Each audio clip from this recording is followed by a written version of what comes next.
वाशिम जिल्ह्यातील शेलू बाजार येथे नर्मदेश्वर शिवालय येथील महाशिवरात्री उत्सवानिमित्त फराळ वितरणाचा कार्यक्रम पार पडला। महाशिवरात्रीनिमित्त सकाळपासूनच मंदिर परिसरात भाविकांची गर्दी होती। विशेष पूजा, रुद्र अभिषेक आणि महाआरतीचं आयोजन करण्यात आलं होतं। दिवसभर आणि रात्री धार्मिक कार्यक्रम पार पडले।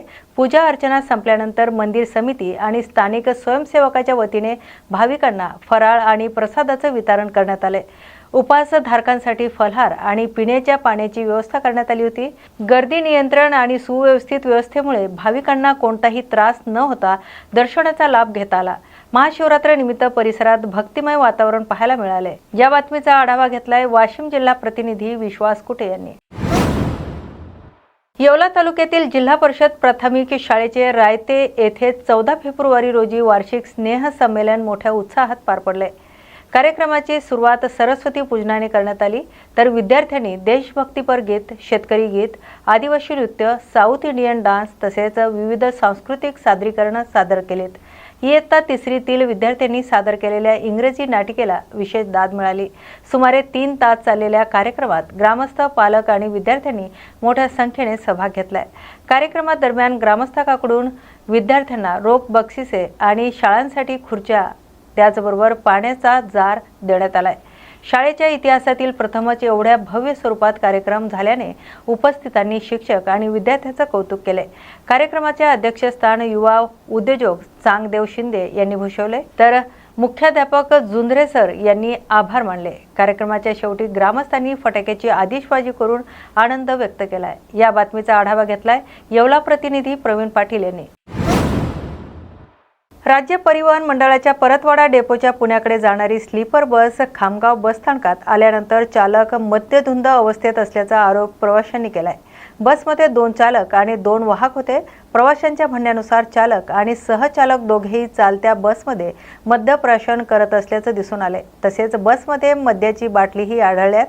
घटनेची माहिती मिळताच डेपो प्रशासनाला कळवण्यात आले।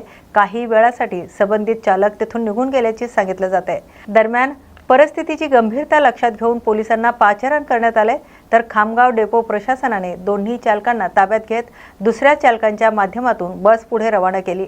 या प्रकारामुळे सुमारे 2 तास विलंब झाला असून प्रवाशांना गैरसोयीला सामोरे जावं लागले। या प्रकरणाची चौकशी सुरू असल्याची माहिती पोलिसांनी दिली आहे। या बातमीचा आढावा घेतलाय बुलढाणा जिल्हा प्रतिनिधी रघुनाथ आघाव यांनी।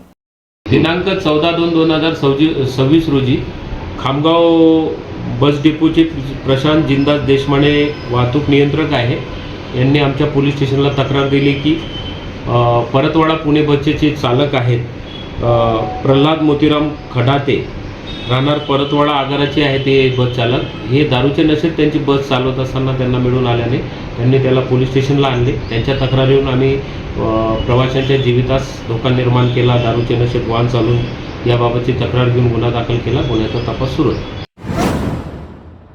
पुणे महानगरपालिकेच्या उद्यान विभाग आणि वृक्ष प्राधिकरण यांच्या संयुक्त विद्यमाने छत्रपती संभाजी उद्यान येथे 44वे फुलांचे आणि फळांचे भव्य प्रदर्शन आणि स्पर्धा आयोजित करण्यात आली होती। 14 आणि 15 फेब्रुवारी 2026 रोजी आयोजित या प्रदर्शनात महानगरपालिका कर्मचारी तसेच इतर स्पर्धकांना मोठ्या संख्येने सहभाग नोंदवलाय। फळे, भाजीपाला आणि फुलांच्या माध्यमातून विविध आकर्षक सजावटी आणि प्रतिकृती साकारण्यात आल्या। प्रदर्शन 2 दिवस सर्वसामान्य नागरिकांसाठी खुलं ठेवण्यात आलं होतं। पुणेकरांनी मोठ्या उत्साहाने या प्रदर्शनाला भेट देत प्रतिसाद दिलाय। मुख्य उद्यान अधीक्षक अशोक घोरपडे यांनी ही स्पर्धा राज्याचे माजी उपमुख्यमंत्री दिवंगत अजित पवार यांना समर्पित करण्यात आल्याचं माहिती दिली आहे। या बातमीचा आढावा घेतलाय पुणे प्रतिनिधी अरुण डिंबळे यांनी। भाजीपाला प्रदर्शन आहे। मागील 44 वर्षापासून पुणे महानगरपालिका वर्धापन दिनानिमित्त तसेच महाराष्ट्र नागरिक क्षेत्र झाडाचे जतन अधिनियम 1975च्या कायद्यामध्ये पर्यावरणाविषयी जी आवड निर्माण व्हावी नागरिकांमध्ये त्यासाठी हे प्रदर्शन भरवत आहे। याच्यामध्ये यावर्षी साधारणतः 2000 स्पर्धकांनी भाग घेतला होता आणि त्यांनी त्यांच्या वेगवेगळ्या रचना इथे सादर केलेल्या होत्या। जवळजवळ 100 ते 150 इतर संस्थांनी त्यांच्या ज्या बाग स्पर्धा होत्या याच्यामध्येही भाग घेतलेला होता।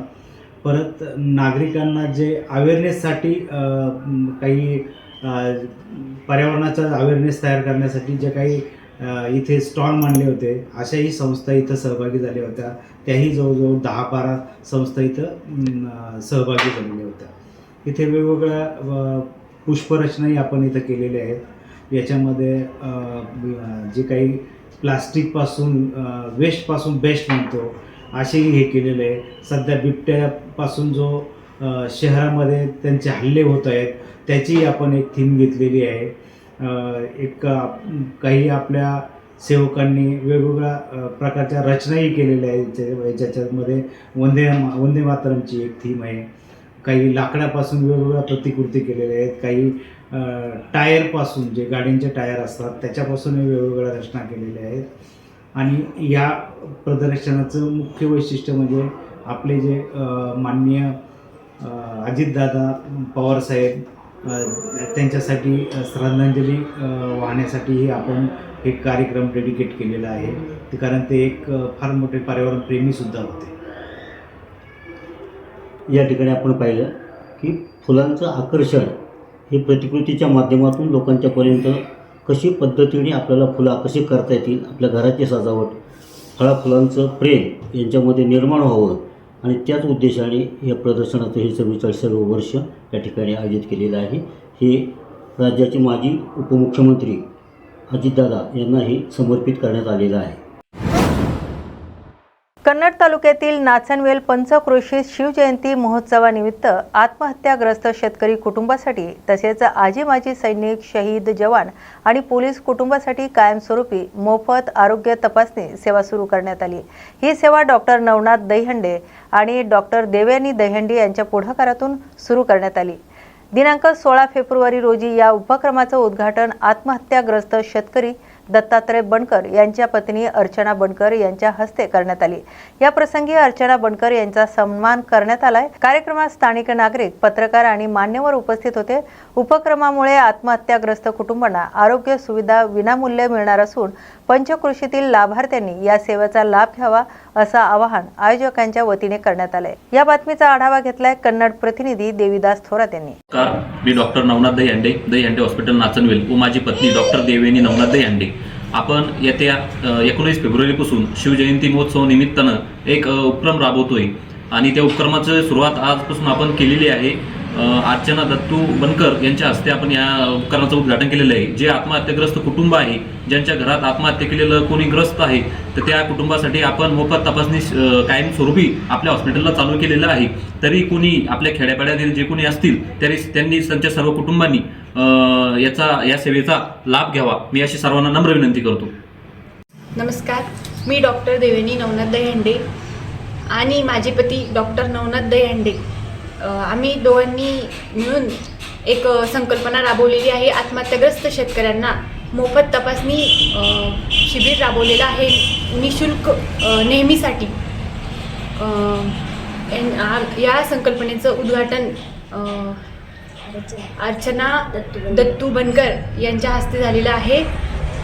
शिवजयंती महोत्सव निमित्त या दहीहंडे हॉस्पिटलच्या वतीने या संकल्पनेचं उद्घाटन करण्यात आलेलं आहे. तरी सर्व आत्महत्याग्रस्त शेतकऱ्यांनी या सेवेचा लाभ घ्यावा ही माझी नम्र विनंती. कायमस्वरूपी तपासणी काही शेतकऱ्यांसाठी कायमस्वरूपी तपासणी शिबिर आम्ही राबवलेलं आहे पूर्ण कुटुंबासाठी. जनसेवा हीच ईश्वर सेवा असते म्हणून आम्ही आमच्या वतीने थोडासा प्रयत्न केलेला आहे. तरी या शिबिराचा सर्वांनी लाभ घ्यावा कायमस्वरूपी. नांदेडमध्ये भारतीय राष्ट्रीय काँग्रेसच्या वतीने जिल्हाधिकारी कार्यालयासमोर धरणे आंदोलन करण्यात आले. आंदोलनादरम्यान देशाचे पंतप्रधान नरेंद्र मोदी यांनी नैतिकतेच्या आधारावर राजीनामा द्यावा तसेच शेतकऱ्यांचे प्रश्न तातडीने सोडवावेत अशी मागणी करण्यात आली. आंतरराष्ट्रीय कागदपत्रांमध्ये नाव आल्याचा आरोप करत आंदोलकांनी देशाची प्रतिमा मलिन होत असल्याचं म्हटलंय. तसेच भाजपचे महानगर अध्यक्ष अमर राजूरकर यांच्या वक्तव्याचा निषेध करण्यात आलाय. दरम्यान हर्षवर्धन सपकाळे यांच्या विधानाचा विपर्यास केल्याचा आरोपही आंदोलकांनी केलाय. या आंदोलनामुळे नांदेडमधील राजकीय वातावरण तापलं असून पुढील भूमिकेकडे सर्वांचं लक्ष लागलंय. या बातमीचा आढावा घेतलाय आरिफ खान यांनी. आज काँग्रेस पक्षातर्फे जे आंदोलन झाले, धरणे आंदोलन झालेलं आहे, स्टीम फाईल असो, नरेंद्र मोदी यांनी जो अमेरिकेशी करार केलेला आहे त्या कराराच्या बाबतीत असो, शेतकऱ्यांचं देशोधडी लावणारा हा करार आहे. त्यामुळं एक दुसरी गोष्ट बॅलेट पेपरवर मतदान घ्यावं अशा काही मागण्या होत्या, त्या हिशोबाने आम्ही आज आंदोलन केलं आहे. आणि आंदोलन हे नांदेड जिल्ह्यातून आणि तालुक्यातून पूर्ण कार्यकर्ते आलेत. आम्ही सर्व पाहिलेलेच आहेत आणि हे कार्यक्रम घडला आहे. राजीनाम्याची मागणी केली, नरेंद्र मोदी राजीनामा देतील, बरोबर, नरेंद्र मोदी एसटी फाईलमध्ये नाव आलेलं आहे आणि ते एक शर्मेची बाब आहे. देशाच्या पंतप्रधानाचं नाव किंवा त्याच्या मंत्रिमंडळातील एखाद्या व्यक्तीचं नाव येणं म्हणजे हे पूर्ण भारताच्या लोकांच्या सगळ्या देशाचं पूर्ण आज इज्जत जायची वेळ आलेली आहे. त्यामुळे देश त्यांना धिक्कार करायला आहे. लोक बोलून दाखवणं आले तर तुम्हाला सांगतो, खेड्यापाड्यात ग्रामीण भागात असो शहरी भागात असो नरेंद्र मोदी बद्दल बहुत असंतोष निर्माण झालेला आहे. लहान लेकरांच्या बद्दल कसा खेळ चाललाय या बाबतीत आपण पाहत असाल, ते सगळेजण पाहते. त्यामुळे देशाची मान खाली झाली. त्यामुळे आम्ही नरेंद्र मोदीचाही धिक्कारही करतो आणि राजीनामा मागतो. त्याच्यानंतर आमचे प्रदेश अध्यक्ष आदरणीय सपकाळ साहेब यांच्याबद्दल परवा जे अमर राजूकरांनी आंदोलन केलं त्या आंदोलनाचा सुद्धा आम्ही आज आम्ही पेपरला न्यूजमध्ये सुद्धा आम्ही त्याचं उत्तर दिलेलं आहेच. पण तुम्हाला एक सांगतो, अशा अमर राजूकरला कोण अधिकार दिलाय कोणाला येऊ देत नाही हे म्हणणारा अमर राजूकर कोण आहे म्हणणारा.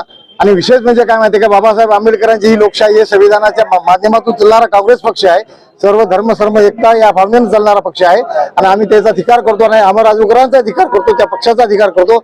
आमचे सपकाळ साहेब तर नेहमी येतीलच, पण तुम्हाला एक सांगतो, हे मनुवादी लोक कसे असतात हे सगळं महाराष्ट्रातील जनतेनं नांदेडच्या जनतेने पाहिलेलं आहे. नाही अग्रेसिव्ह भूमिका आमची नेहमीच आहे ती. एवढं तुम्हाला सांगतो की परवा काय झालं, परवा जे निवडणुका झाल्या कर्नाटकात असतील पंजाब असेल इकडे जे निवडणुका झाल्या होत्या त्याच्यामध्ये बॅलेट पेपरवर मतदान घेतलेलं आहे आणि तुम्ही त्याची निकाल पहा की भाजपला किती जागा भेटल्या, आपला किती भेटल्या आणि काँग्रेसला किती भेटल्या. त्या अनुषंगाने बॅलेट पेपरवर मतदान घ्यावंच लागेल. पण दुसरी एक गोष्ट तुम्हाला सांगतो की भाजपचं काय काय सावळा गोंधळ चालला, किती भ्रष्टाचार चाललाय, या सगळ्या बाबतीमध्ये आपण त्या हिशोबाने आम्ही अजून करतच आहोत. निवडणुका हारल्या की ईव्हीएम हटावचा नारा दिला जातो. नाही तसं काय आलो हारल्या की म्हणण्यापेक्षा असं आम्ही थोडं काय म्हणू की ईव्हीएम हटावचा नारा हा माझा सुरुवातीपासूनच आहे की म्हणजे कालच्या निवडणुकीचा विषय नाही. कालच्या निवडणुकीत तुम्ही साक्षी आहात काय काय झालं कसं कसं झालं.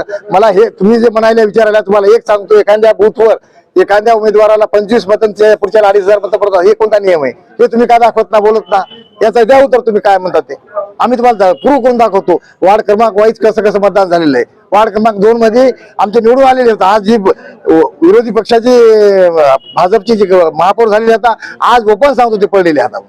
ओके, काय मागण्या? आज देशाच्या पंतप्रधान नरेंद्र मोदी यांच्या राजीनाम्याची मागणी करण्यासाठी काँग्रेस कमिटीच्या वतीनं जिल्हाधिकारी कार्यालयासमोर धरणे आंदोलन करण्यात आलं, ज्यामध्ये काँग्रेसचे सगळे पदाधिकारी कार्यकर्ते तालुकाध्यक्ष सगळे सहभागी झाले होते.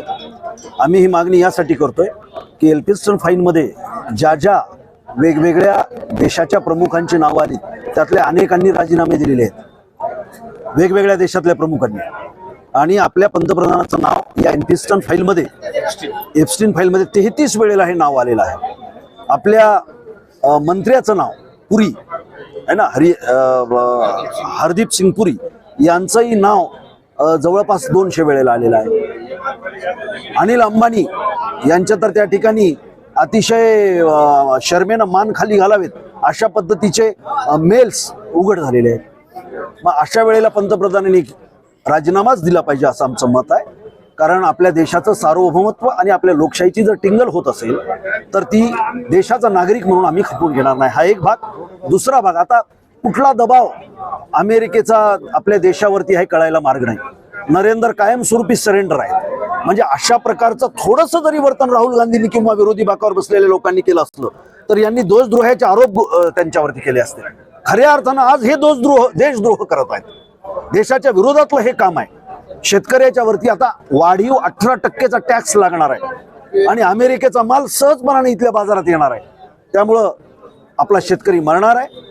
काल काँग्रेसचे प्रदेशाध्यक्ष हर्षवर्धन सपकाळ यांच्या प्रतिमेची प्रतिकात्मक दहन करण्यात आलं, त्या संदर्भानं काय आपली काय प्रतिक्रिया? हे बघा, एप्स्टीन फाईल असो, अमेरिकेशी केलेला व्यापार करार असो, मंदिरं पाडल्यानंतर शंकराचार्याने दिलेल्या प्रतिक्रिया असो, किंवा पंजाब, कर्नाटका, तेलंगणा इथे बॅलेटवर आल्यामुळं हे कसे हरलेत हे लोकांच्या पुढे आलेलं असल्यामुळं, किंवा महाराष्ट्राच्या आपल्या मंत्रालयामध्ये भ्रष्टाचार झालेला आहे. अशा अनेक प्रकरणामध्ये भाजपा म्हणजे महाराष्ट्रातली भाजपा आणि सरकार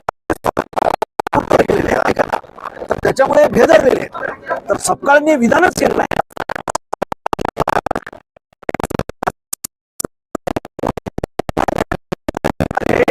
जे फडणवीस सपकाळांना ओळखत नाही असं म्हणतात त्या फडणवीस यांची बाईट कुठली न ऐकता ताबडतोब प्रतिक्रिया देऊन टाकली आणि या महाराष्ट्रातलं वातावरण कलुषित करण्याचा प्रयत्न केलेला आहे. परंतु महाराष्ट्रातली जनता सुज्ञ आहे. त्यांना माहित आहे की यांचा शिवाजी प्रेम काय आहे.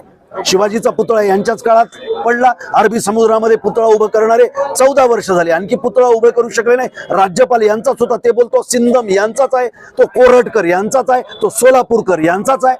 त्यामुळे शिवाजी महाराजांचं प्रेम काय आहे यांना. आणि सगळ्यात महत्वाचं म्हणजे की आमचे पूर्वजांची हत्या करणारे म्हणजे 21 वेळेला ही पृथ्वी निक्षत्रिय करणारे यांचे जर आदर्श असू शकतात तर मग एखाद्या समूहाचा देशभक्त टिपू सुलतान का आदर्श असू शकत नाही, हाही माझा प्रश्न आहे. याने महाशिवरात्रीच्या मुख्य पर्वानिमित्त बुलढाणा जिल्ह्यातील श्री क्षेत्र केशव शिवणी येथे शंभू महादेवाच्या पिंडीवर महाअभिषेक मोठ्या भक्तिभावात संपन्न झालाय. महाशिवरात्रीनिमित्त ब्रह्ममुहूर्तावर वेद मंत्र उच्चारात पंचामृताने अभंग महाअभिषेक करण्यात आलाय. त्यानंतर महाआरती करून नैवेद्य अर्पण करण्यात आलाय. या सोहळ्यात श्री मुर्देश्वर संस्थान आणि श्री केशवराज संस्थान अध्यक्ष विश्वस्त उपस्थित होते. मंदिर परिसर फुलाची सजावट आणि रोषणाईने उजळून निघालाय. पंचक्रोशीतील भाविकांनी मोठ्या संख्येने उपस्थित राहून दर्शनाचा लाभ घेतलाय. महाशिवरात्री निमित्त 7 दिवस विविध धार्मिक कार्यक्रमाचे आयोजन करण्यात आले होते. कीर्तन, भागवत, शिवलीला, अमृत, कथा वाचन तसंच महाप्रसादाचं आयोजन करण्यात आलंय. हरिभक्त पारायण संतोष महाराज खडसे यांच्या कीर्तनाने कार्यक्रमाची सांगता करण्यात आली. संपूर्ण परिसर भक्तिमय वातावरणाने वाहून गेला होता. या बातमीचा आढावा घेतलाय बुलढाणा जिल्हा प्रतिनिधी रघुनाथ आघाव यांनी. सोलापूर येथे महाराष्ट्र राज्य अंगणवाडी कर्मचारी संघाच्या वतीने जिल्हाधिकारी कार्यालयावर मोर्चा काढण्यात आला. अंगणवाडी शिक्षिका आणि मदतनीसांना शासकीय कर्मचाऱ्यांचा दर्जा देण्यात यावा, तोपर्यंत दरमहा किमान 30,000 रुपये मानधन द्यावे, FRAS प्रणाली बंद करावी आणि योजनाबाह्य कामाचा बोजा टाकू नये अशा प्रमुख मागण्या यावेळी करण्यात आल्या. 4 हुतात्मा पुतळ्यापासून निघालेला मोर्चा घोषणाबाजी करत जिल्हाधिकारी कार्यालयावर पोहोचलाय. तर जिल्ह्यातील विविध भागातील अंगणवाडी कर्मचारी मोठ्या संख्येने सहभागी झाले होते. मोर्चानंतर जिल्हाधिकारी कार्यालयात निवेदन सादर करण्यात आलं. नव्या 4 श्रम संहिताबाबत संघटनेने चिंता व्यक्त करत कामगार हक्कावर परिणाम होणार असल्याचा आरोप केलाय. मागण्यांकडे तातडीने दखल न घेतल्यास राज्यभर आंदोलन तीव्र करण्याचा इशारा देण्यात आलाय. मी सूर्यमणी गायकवाड संघाचा राज्याचा सरचिटणीस आहे. आजचा हा जो मोर्चा निघाला आहे त्या अंगणवाडी सेविकांना शासकीय सेवेचा दर्जा द्या, त्यांना ग्रॅच्युटी द्या, त्यांना पेन्शन द्या. त्याप्रमाणे त्यांचा प्रोत्साहन भत्ता जो आहे तो मानधनामध्ये वर्ग करून त्यांना पूर्ण मानधन द्यावं यासाठी हा मोर्चा आहे. दुसरा मुद्दा अंगणवाडी सेविका जो लाभार्थ्यांना THR देतात तो शासनाने अत्यंत निकृष्ट दिला आहे. मुलांना गरम ताजा आहार खायला घालतात तोही निकृष्ट आहार दिला आहे. त्यामुळं मुलांचं कुपोषण वाढत आहे. महाराष्ट्रामध्ये सुमारे 1,25,000 बालके कुपोषणग्रस्त आहेत. त्याला जबाबदार हे शासन आहे. त्याला अंगणवाडीच्याही अत्यंत चांगल्या पद्धतीने काम करतात. योजनाबाह्य त्यांना कामं देण्यात येऊ नयेत. फक्त त्यांना त्यांच्या योजनेचं 6 उद्दिष्टाचंच काम पूर्व प्राथमिक शिक्षण, सकस आहार, गरोदर माता स्तनदा माताचं सर्वे या सगळे कामं त्यांना देण्यात यावे. योजनाबाह्य काम कुठले देण्यात यावे ही आमची मागणी झाल्या. 24 फेब्रुवारीला आझाद मेळाला कृती समितीच्या वतीने 7 जिल्ह्याचा 7 संघटनांचा मोर्चा आझाद मेळाला निघाला. त्याच्यामध्ये जो तांदूळ दिला जातो तो त्याला काहीतरी न्यूट्रिशन हे लोक म्हणतात तेल लावलेलं असतं, त्याचा वास येतो. जनावरसुद्धा ते खात नाही. मध्ये सोशल मीडियावर एका सरपंचांनी त्या म्हशीसमोर ते घेऊन गेले तर म्हैस इकडं तोंड फिरवते इकडं तोंड फिरवते अशा पद्धतीचा तो आहार आहे. तर हे आहार घ्यायला पालक येतसुद्धा नाहीत. त्यामुळं मग अंगणवाडी सेविकांना जे FRASचं काम दिलं फेस रिकॉग्निशन, पालकांचे फोटो काढण्याचा THR दिला म्हणून पुरावा म्हणून हे FRASचं अत्यंत जाचक पद्धत त्या केंद्र सरकारने सुरू केली आहे ती बंद करण्यात आली. महागाई एवढी वाढलेली आहे. शासनाने पूर्वीप्रमाणे प्रति लाभार्थी 8 पैसे दरानेच पैसे देतात. आहाराचे आणि इंधन बिलाचे पैसे प्रतिदिनी प्रति लाभार्थी 65 पैसे देतात. आमची सरकारला मागणी आहे की एवढी महागाई झाली आहे. आज सिलेंडर तुम्हाला सांगतो 1,000 रुपये झाले, 1,500 रुपये. मला वाटतं काहीतरी व्यावसायिक सिलेंडर जे आहे त्याची किंमत 1,500-2,000 रुपये. तर अशा पद्धतीमध्ये अंगणवाडी सेविकांना आहार कसा शिकवून द्यायचा त्याचा सरकारने विचार करावा. ही योजना चालवत असताना अंगणवाडी सेविकांकडे या सरकारने संपूर्णपणे चांगलं लक्ष देऊन त्यांना सगळं जी मागणी त्यांची आहे त्याची पुरवठा करावा अशी आमची मागणी.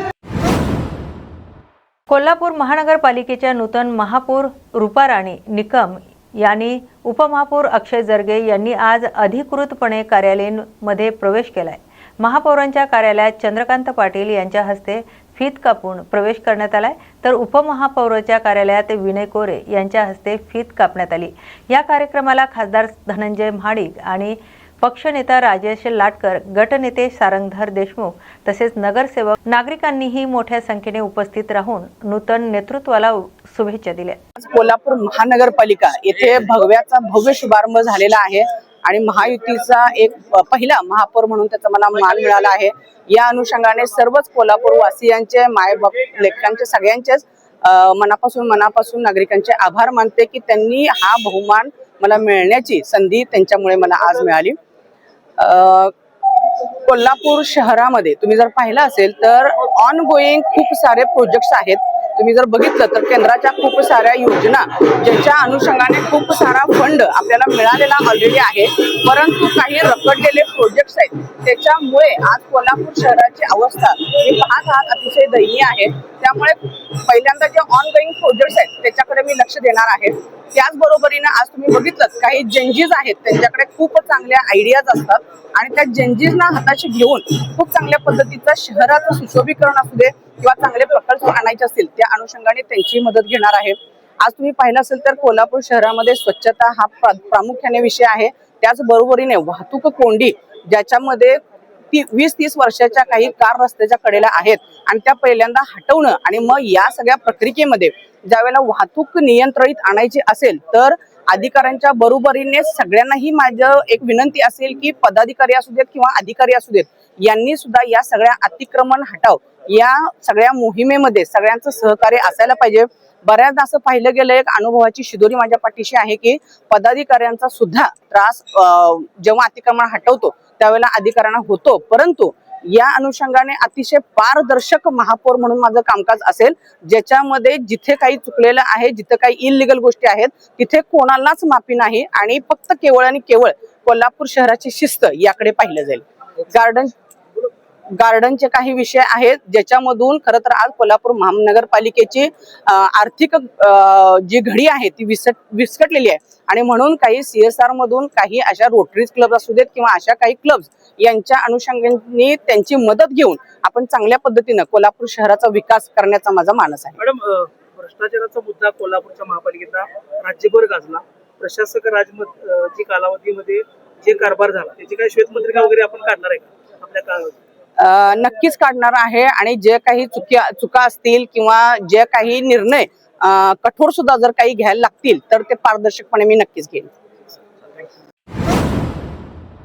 सोलापूर जिल्ह्यातील मोहोळ तालुक्यातील खरबूज उत्पादक शेतकऱ्यांनी कृषी अधीक्षक कार्यालयावर धडक देत बियाणे विक्री करणाऱ्या कंपनीवर कार्यवाहीची मागणी केली.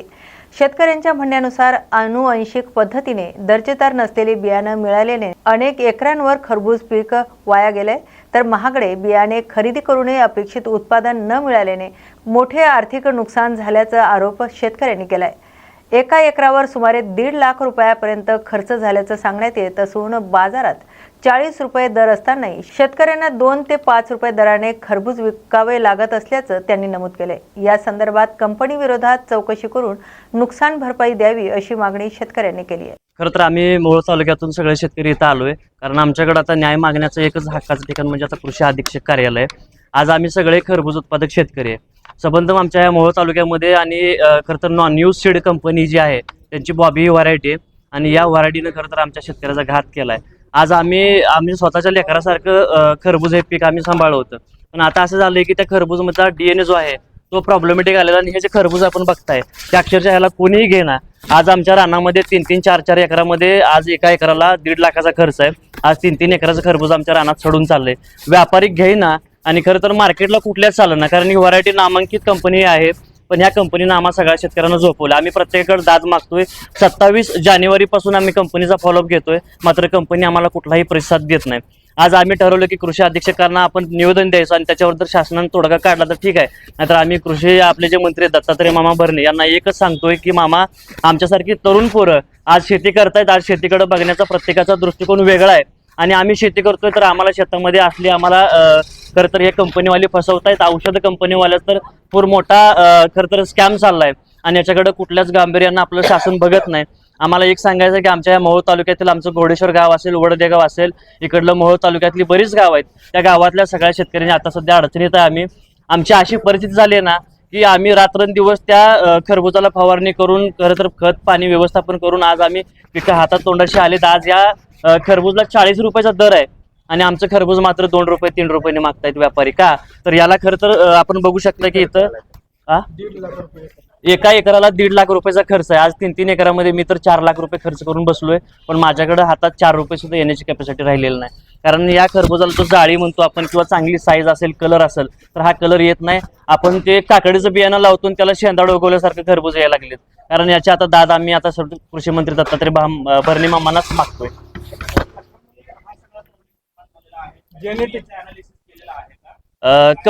कंपनीनं सांगितलं की आम्ही त्यांच्याशी संपर्क केला, पण कंपनीचं म्हणणं आहे की हा जेनेटिक प्रॉब्लेम असू शकतो. प्रतिनिधी येतोय आणि शेतामधून व्हिडिओ काढतोय, सांगतोय आम्हाला की बाबा याच्यामध्ये जेनेटिक प्रॉब्लेम आहे, कंपनीचाच प्रॉब्लेम आहे. मात्र कंपनीचा जो RM असेल किंवा वरचे जे वरिष्ठ अधिकारी आहेत त्यांचं म्हणणं आहे की इथं टेम्परेचरमुळे हा प्रॉब्लेम येतो. तर टेम्परेचरमुळे जर प्रॉब्लेम आला असता तर संबंध महाराष्ट्रातला खरबूज शेतकरी हा अडचणीत आला असता. ज्याचा जो लॉट होता 1200 किलोचा ज्या कंपनीनं वितरित केला होता महाराष्ट्रामध्ये, त्या प्रत्येक शेतकऱ्याला याचा अडचणीला सामोरं जावं लागते. सध्या non use seed private limited ही कंपनी आणि त्यांचं एक बॉबी हे नावाची एक व्हरायटी आहे. ही बॉबी व्हरायटी दिल्ली आणि आपल्या वाशी मार्केटला मुंबईला चालते. आम्ही अनगर ह्या गावातून आलेलो आहोत. माझ्या प्लॉटवर आहे ना 26 जानेवारी दिवशी हा प्रॉब्लेम दिसला, हा पांढरा कलर बॉबी खरबुजातला. मग समजल्या ठिकाणी मी विजय पवार साहेब म्हणून नॉन यूज सीडचे ना सोलापूर जिल्ह्याचे साहेब होते, त्यांना फोन केला, त्यांना शेतात बोलवलं. ते माझ्या शेतात आले, पाहणी केली, प्रॉब्लेम आहे बोलले आणि तुझ्या एकट्याचंच आहे बोलले. प्रथम प्रॉब्लेम माझ्या प्लॉटवर आलता.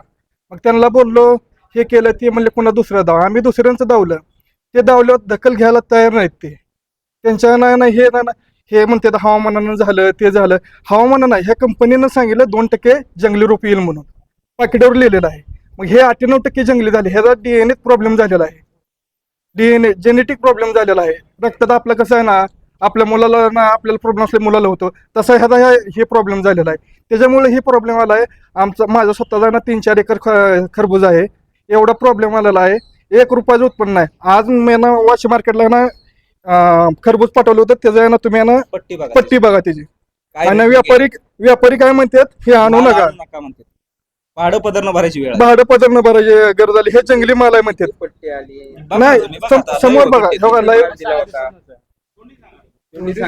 लाईव्ह दिलं मी ना 73 कॅरेट पाठवले होते. 13 रुपये मार्केट आणि 7 रुपये मार्केटने गेलेलं आहे.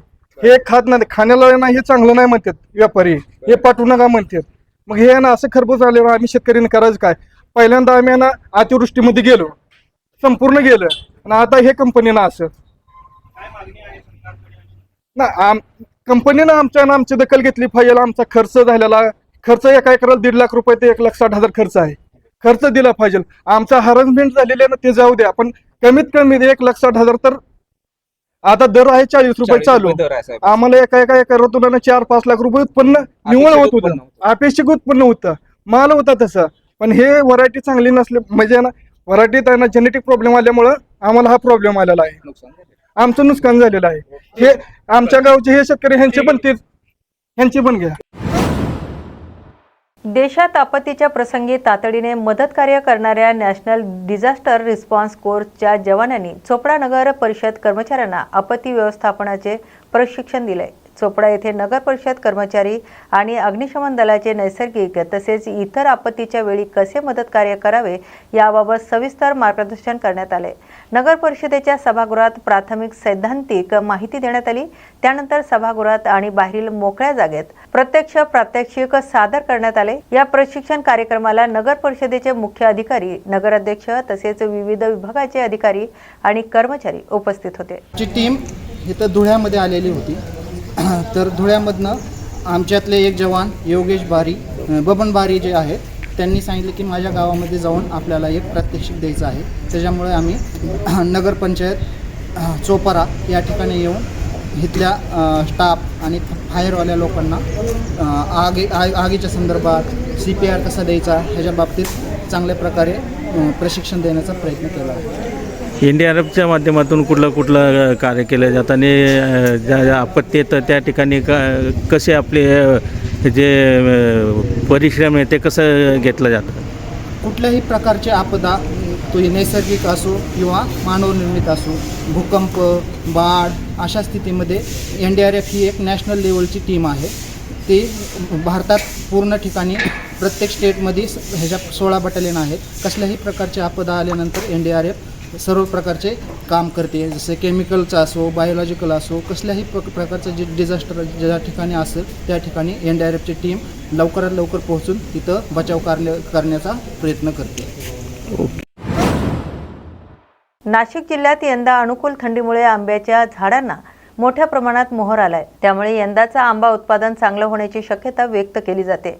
मागील काही वर्षात अवकाळी पावसामुळे मोहर झडल्याने शेतकऱ्यांना नुकसान सहन करावे लागलं होतं। मात्र यंदा हवामान पोषक राहिल्याने मोहर टिकून राहिल्याचं चिन्ह दिसत आहे। यामुळे आंबा उत्पादक शेतकऱ्यांमध्ये समाधानाचं वातावरण असून उत्पादन वाढीबाबत सकारात्मक अपेक्षा व्यक्त केली जाते। आम्ही 4-5 वर्षापासून आंबे लावलेले, दरवर्षी पावसाचे नुकसान होत राहते। यावर्षी थंडीमुळे मोहर चांगला टिकून आहे आणि यावेळेस उत्पन्न चांगलं। यंदा थंडीचं जास्त असल्यामुळे आंब्यांना मोहर जास्त आलेला आहे आणि त्यामुळे आंब्यांचं उत्पादन ह्यावर्षी जास्त निघेल अशी अपेक्षा आहे। मध्ये वातावरण थोडंसं धुईचं आलेलं होतं, त्याच्यामुळे मोहरवर थोडा परिणाम झाला होता, परंतु आता ते सगळं निवळलेलं आहे आणि मोहर बऱ्यापैकी टिकून आहे। त्याच्यामुळे दरवर्षापेक्षा निश्चितच आंब्याचं उत्पन्न यावर्षी जास्त निघेल अशी अपेक्षा आहे। आजच्या बातम्या गावाकडच्या या बातमीपत्रात आपण येथेच थांबतोय। नवीन अपडेटसाठी पाहत राहा न्यूज मराठी 24/7, नवा भारत, नवा विचार।